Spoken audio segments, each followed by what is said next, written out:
પૂરીમાંથી ચડ્યા હતા ને અત્યારે મને ક્યારેક ક્યારેક એમાં શીખવું ઉતારતા ઉતારતા જડે મસ્ત મજાના પાકેલા કંઈ ઘટે નહીં એવા શીખવું. હા એટલે મસ્ત મજાના હે. તો મને એવું લાગે છે કે ભાઈ લેલાડા જોરદાર ડખો થઈ ગયો છે. બગડાટી બોલી ગઈ. 2 લેલાડા આગળ ભખ દેરા નેઠા પડ્યા. એમાં જો આ ઘાયલ થઈ ગયું છે મૂળ. આલે ખાઈ જાય અને એનો રસકો ભાવે ગજબ હો. થોડોક લઈને આપણે કોરી લઈને હું કહું ખવડાવીએ ને તો ખબર એ પાણી છે એ આપણે ખાસ જરૂરિયાત હતી એટલે એવું નક્કી કર્યું કે ભાઈ આની કોઈ અડધે જય મુરલીધર ફેમિલી કેમ સાથે મજામાં શરૂઆત કરી દોસ્તો આજના વ્લોગની. તો વાત કરીએ વ્લોગની તો અત્યારે જો કામની વાત કરી તો આલે હટાણા દવા છાંટવાના મગમાં આવી ગયા છે ઝીણા ઝીણા એવી બટકુડિયા મગ.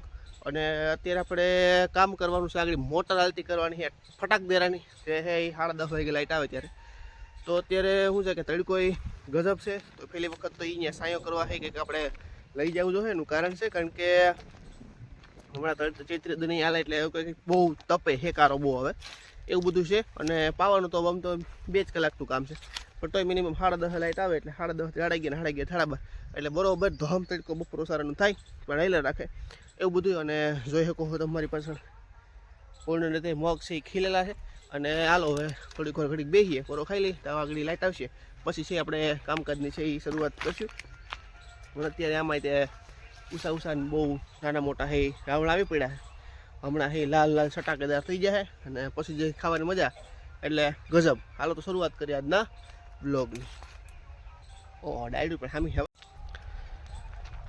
તો અત્યારે જો મગમાં આપણે જોઈએ હિંગુ આવી ગઈ છે ને ફૂલડા આવી ગયા છે જોઈ શકો તમે જો ઝીણા ઝીણા મગમાં.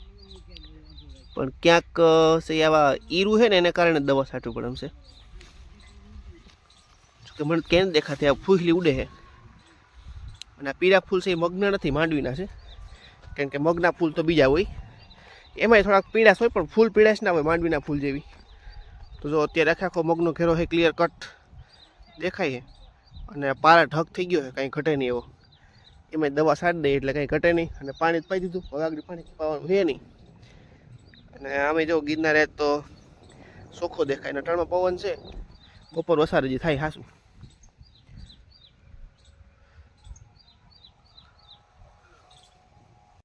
તો મને એવું લાગે છે કે ભાઈ લેલાડા જોરદાર ડખો થઈ ગયો છે. બગડાટી બોલી ગઈ. 2 લેલાડા આગળ ભખ દેરા નેઠા પડ્યા. એમાં જો આ ઘાયલ થઈ ગયું છે મૂળ. જો એ માટી ઘાયલ થઈ ગયું છે માંડ ઉડે હુકાણું ઘડીક તો એ લેવાઈ ગયું એક અહીંયા છે અંદરો અંદર ડખો થઈ ગયો લેલાડાને. બે તો અહીંયા સાસુ મળે પતી ગયો ઓલો મામલો. ઘડીક તો મામલો મેદાને પડ્યો હતો. તો આવી ગઈ છે લાઇટ મારા વહેલા ને કરતી હતી મોટર હાલતી કારણ કે થોડીક સોરી હે પાવી પડે એમ હતી. આની મોડમાં મોટા ઘર સુકાઈ ગયું એટલે અડધા ક્યારે લગન જવા દે. કાલથી તો વાણથી વાર્તા આવીએ છીએ. પાણી જવું ધીરે ધીરે પ્રવાહ ચડ્યું. જો કે એટલું પાણી થતું એક જગ્યાએ કુંડી ભરાતી હોય ને એટલે થોડું કાઢ્યું હોય અહીંયા ખેતરમાં. તડકો એ જબરજસ્ત છે અને પાણી હાલે. તો આવ્યું મારું પાણી આવ્યું એટલે કે અટાણાની કોઈ ચાલુ કરી દીધી છે પણ મોટર પાણીમાં કારણ કે સોરીને તાતી પાણીની જરૂરિયાત હતી એટલા માટે તુરિયાન એટલે કે અમારી દેશી ભાષામાં આમ ઘેવડા કહીએ તો એને પાણી જોતું હતું એટલે આપણે કહેતો કે લીલા વાહે હુકું પીએ. જો કે અલગ છે કહેવત પણ હું અલગ કંઈક કરું છું. તો એને આધાર ઉપર છે ને ભાઈ એને કોઈ તુરિયાને પીવું તો એને બદલે સોરાય પીવે છે. અને પછી એવું પછી કર્યું કે આ સોરી થોડી લગન પાઈ દેવી તો બહુ સારી સોરી થતી જાય છે. એમાં પાણીની જરૂરિયાત કારણ કે થડ વધે એમાં પાણીની જરૂરિયાત તાજું નીર જેવું પાણી જાય છે ધોરીએ.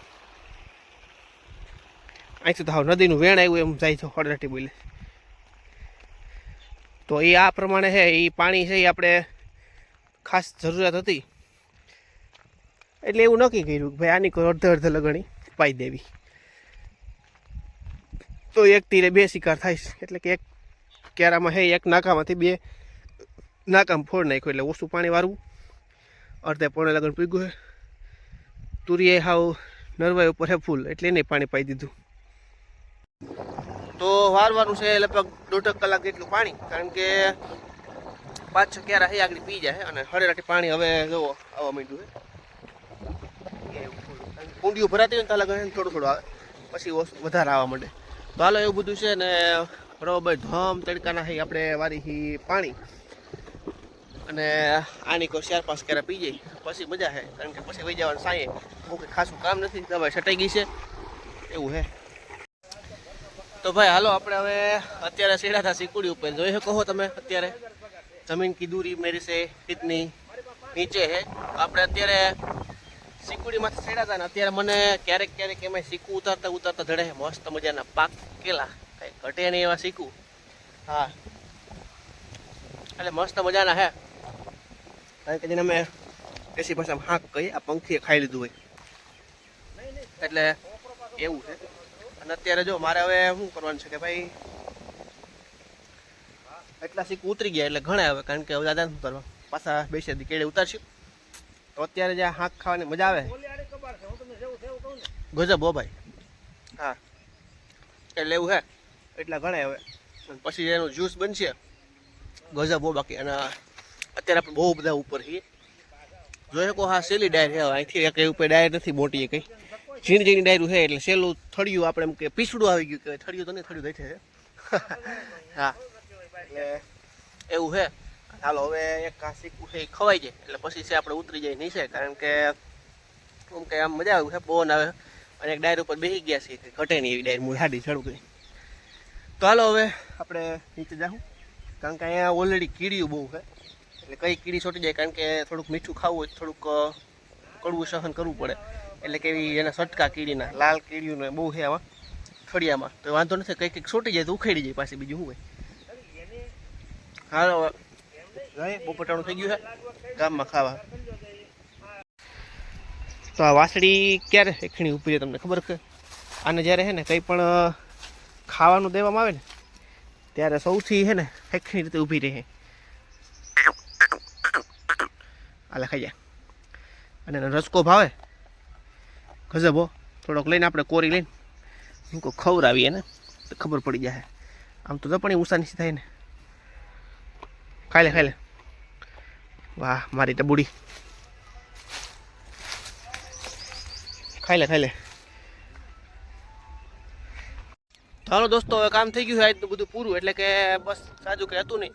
ઢોરને નીણ પૂરા અને દોવાઈ ગયું ગાયું, અને પાણી વાળવાનું હતું એ તે વરી ગયું, એટલે એવું બધું છે ને. હાલો હવે આપણે જવાની તૈયારી, કારણ કે ગાડીમાં આવી ગયું દૂધ, ભરી લીધું થોડુંક પાણી, કારણ કે હવે વાડીનું પાણી મીઠું છે, થોડુંક પાણી મોરું છે. તો આજે પવન તે ફૂલ સપાટા ખાય, જોઈ શકો તમે ધજા કેવી ઉડે છે, એટલે એવું બધું છે ને. સુરજ નારાયણ હવે ધીરા હેઠા પડતા જાય. અને હાલો આપણે હવે કામ છે એ સમાપ્ત કરી અને ગામ બાજુ હાલીએ. મળશું તે કાલના બ્લોગમાં. જય દ્વારકાધીશ.